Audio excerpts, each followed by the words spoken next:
The final week of August is here, and it's time to get caught up on all things Mariemont Warriors. We're here with Tom Nerl. Good morning, Tom. How are you?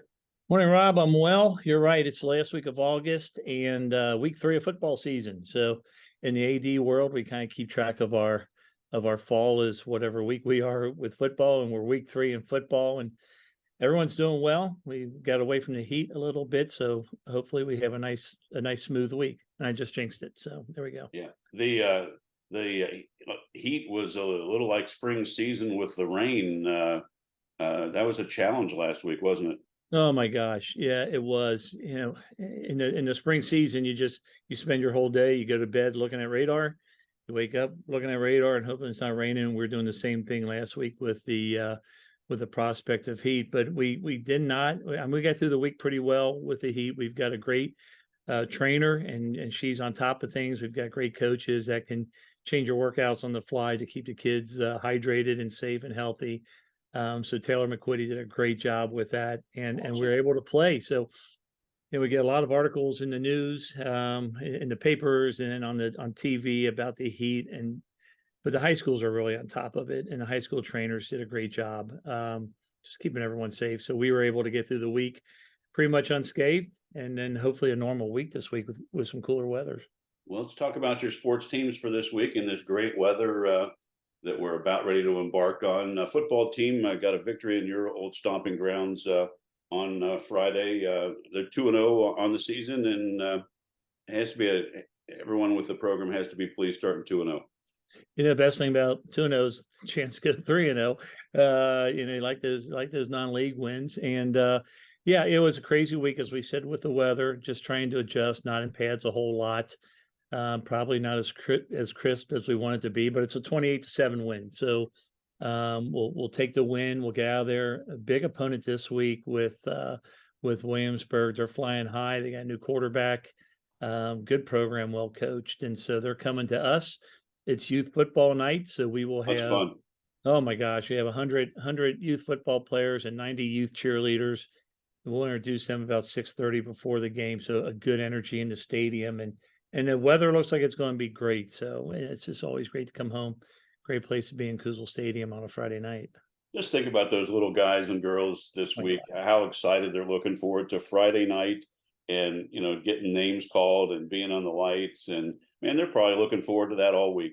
Oh my gosh, yeah, it's such a big night here, and the parents are all charged up, and they'll all be along the fence and taking pictures. And as our announcer announces them, I try to high five them all as they come down and try to keep them up, and then we line them up, and we form a tunnel for both teams to come out. We want both teams to come out and get that energy. And we always have to remind the little kids, don't boo the other team, okay? And be nice, give them a high five, they'll high five you back. Do that at Bengals games. Oh my gosh, we have to explain that, and we do it for soccer too. And we have to explain to kids, don't boo the other team, okay? It's good sportsmanship here. And we have to explain to the other teams here, look, just play along with it. It's going to be a lot of fun. Your kids are going to love it. And so they do. Yeah, but just a lot of energy. It'll be a lot of fun. Yeah. Well, best of luck to the football team against Williamsburg this week. It sounds like it's going to be a tall task, but that's why they play the game, right? That's right. Yeah, I love the opportunity. Let's switch gears to the last participating sports team, cross country. Finally got to they practiced all summer in the heat and finally got to show their wares this weekend. Yeah, they did. They ran the Moeller Primetime Invitational, which was, it's a nighttime event. And so as we're going through the heat as well, and it's a little bit easier to change a cross country workout up. You run less and do more in the weight room. But they were a week later than everyone else, and the boys finished second out there. So I know Neil Abbott and Ben Fonstock and the runners just getting a great run in there. We're really excited with what the boys are going to do. We've got Grace Mavrodoglu running with us. We've got Caroline Buck and Maggie Margaret Griesmer in that bunch as well. So on the girls' side, we're going to have a good fall with cross country. But yeah, just going past the elements on that, staying hydrated, and a good race for the boys. And so they'll be at Loveland, home of the Brave Park, this week in the morning. So hopefully, it's not as humid anything else there as they go out to Loveland, but looking forward to great results for them. Tom, how do the teams like running at night? I know that Primetime Invitational has been around for probably a decade, maybe even longer. Yeah. I don't know many that run at night. I was just curious how the teams like running at night. Centerville does an under the lights event about halfway through, maybe towards beginning of October. I think they like it because it mixes things up a little bit. Just a chance to run different, a different venue, a different light, just a whole different setting. So it's kind of fun. It might be like playing. If you ever played midnight golf, and they use a light up golf balls and all Oh that. no, I've never done that, but Yeah, so yeah, it's kind of fun. It's kind of something different. It changes their routine up a sure. little bit. And I think they like it. It's a good response, especially early in the season like this. Yeah, Just get yeah, out of the heat, usually, except this week. great. Yeah. Well, congratulations to them on the success. Let's switch over to golf. Looks like looking at the boys, they have going to Cincinnati Country Club today to face St. X in league tomorrow against Taylor. Let's talk about boys and girls golf. Yeah, the golfers are off to a great start. As you said, they're going against X, going against the big boys today over at Cincinnati Country Club. And we've got a couple. We got three juniors, Will Stevens and Carter McGahee and JD Whittakin, that are really striking the ball well and scoring well for us along the way. And then our senior Drew Seichter, and Drew's having a good season. Drew's a two-sport guy, also plays soccer for us, and so keeping his legs fresh and Sure. striking the ball. But they're having a good run, and we think we're going to make some noise when we get to district, and that's just a month away. 3 weeks away as we get into our CHL championships, and so the number of matches start to level off a little bit. But the competition gets a little bit better. We're in the Head League tournament coming up. We're in another one, I think, up in Dayton as we get into the tournaments, as we get into the season. So a few more weekend tournaments, but those guys are doing a great job. On the girls' side, they continue to play well, and they're led by Charlotte Solar and Lily Phillips.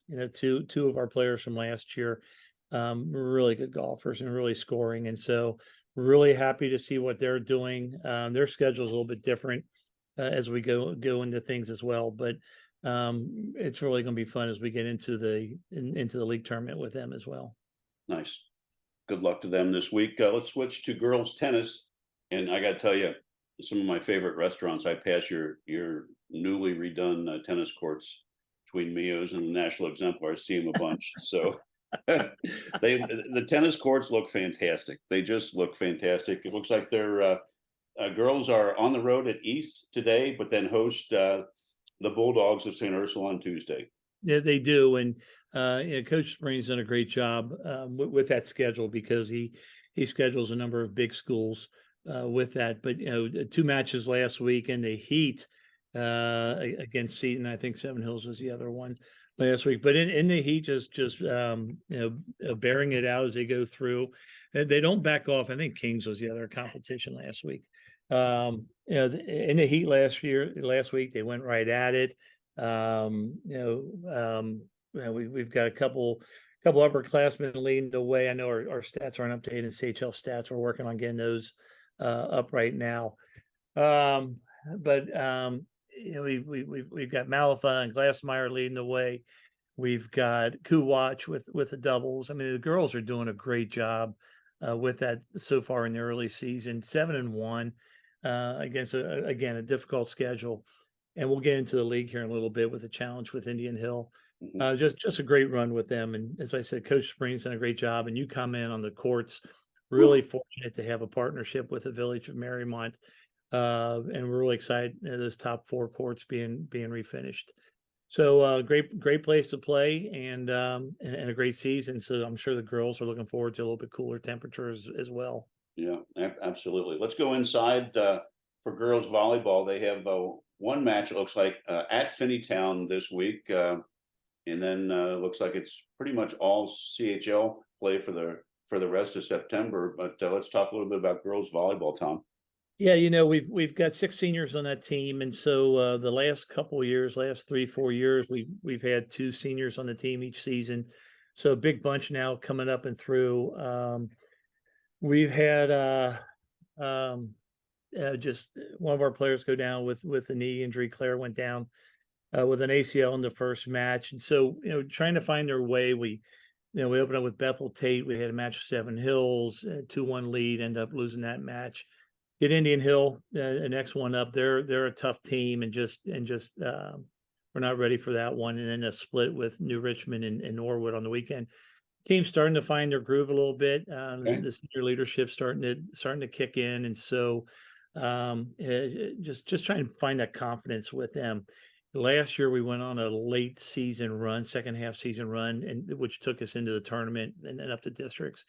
And so just really trying to get our feet now. And so once we get into the CHL, got a couple of non-league matches, I think, with Cincinnati Christian along the way, and the Trailblazers. So they're going to be fine. One match this week, we have a thing here in Mariemont, and we take our sixth graders to Camp Kern. Okay. So sixth graders from Mariemont Elementary, the sixth graders from Terrace Park Elementary, take them out to Camp Kern all week, and then our seniors split the week, and they serve as camp counselors for a little bit different. They used to spend the night, and now we're bringing everyone home at the end of the day. But because of that, it upsets the schedule a little bit, and so we'll see tennis with 2 matches early in the week. The rest of the week they'll be at Camp Kern. Our boys soccer team, they'll be home early this week, and then they'll go out to Camp Kern. We switch it for girls soccer. Football's trying to work out their practice as well, but the majority of our seniors serve as counselors for that. It's almost a rite of passage, because as these seniors come up, they remember what it was like to have good counselors when they were sixth graders. Sure. And that baton is passed to them. So just another one of those things that are so Mariemont, and it's kind of difficult on the athletic side to work around sometimes, just make sure everyone gets their work. But it's also one of those things it's more important in sports, and so that's what we do. That's you just got to get great feedback from that experience with Camp Kern. Heck, I went to Camp Kern. I'm almost 60, and I remember great times up there. It's so nice to hear that it's still in business and still doing great things for kids. Yeah, they are, and like it's just it's such a big part of what we do. And I know after sixth grade, the kids come up to our junior high, so it's one of the rite of passages that they have for the sixth graders as we try to bring the 2 schools together into the junior high. It's just awesome, and it's really great to hear. Let's wrap this week's up with soccer. Looks like it's Indian Hill week on Tuesday and Wednesdays for boys and girls, and then looks like the boys end the week with another tough opponent in McNicholas. So a tough week and a big week for soccer. It is, and we had a good opening week, a pair of wins against Ross on the boys and girls side, and then Grandview Heights came down. The Grandview Heights, 2-time state champion on the boys side. So some very challenging matches over the weekend. Our JVs came out W's, our varsities came out with losses. But it's Indian Hill week, and so it's rivalry week. There's a lot that goes in. Indian Hill is having a lot of success on this, so the CHL champ could be crowned. Won't be crowned tomorrow, but could be determined tomorrow with the boys game. That's here at Mariemont at 5 and 7. Boys are really looking forward to it, and as you said, it's a tough week with McNick at the end on Saturday at 10 and 12, and then Wednesday the girls will go up there to Indian Hill at 5 and 7. And they'll wrap up the week with Sydney Lehman, which is always a difficult match. And it's on grass. And, you don't play many matches on grass anymore. And so a very young girls team, as we commented on last week. The boys are finding their groove. Mm-hmm. We're still working things out, but they do such a great job. Our coaches do a great job. Our players do a great job. It's going to be exciting soccer this week, and really looking at setting the pace for the rest of the season. All right. Well, best of luck to all the Mariemont teams this week. Let's wrap this week's show talking again about your annual golf outing for the athletic boosters, Tom. Yeah, the boosters have their golf outings. We talked a couple weeks ago on October 5th. That's the Hubbard Memorial. It's a big fundraiser for our boosters. They'll raise in that's probably half of their fundraising right there with that. Whole sponsorships are available, foursomes are available, naming right, different sponsorships for the balls, or if they want to sponsor a flag or something like that. It's at Terrace Park. It's a great venue. Yes. They've always done a great job with that, with lunch and dinner. And then the golf is good. In early October along the banks of Little Miami, I mean, there's not a better venue for that. You know, along with that, we still have our booster pass sales going on, which helps fund the athletic department. So, yeah, we gotta sell a little bit, but at the same time, we're selling wins as well, and we're off to a good start with our fall. So, appreciate everything you do. I mean, you do a great job, promoting us not only on this, but on the website, on our MariemontSports.com website. So if people are here, they know it already, but we'll start getting the pictures up of the athletes and everything else. But thanks for everything you Tom. do. So anybody that's interested in supporting the golf outing or participating, MariemontSports.com, just click on that the picture, the logo for and it'll take you to all that information. Thanks for the time, Tom. I'm glad everything's going well in the fall for Mariemont Sports. We'll touch base next week, and all the best to your staff and your team, and have a great week. Sounds good. You too, Rob. Thank you. Thanks. All right. Bye-bye.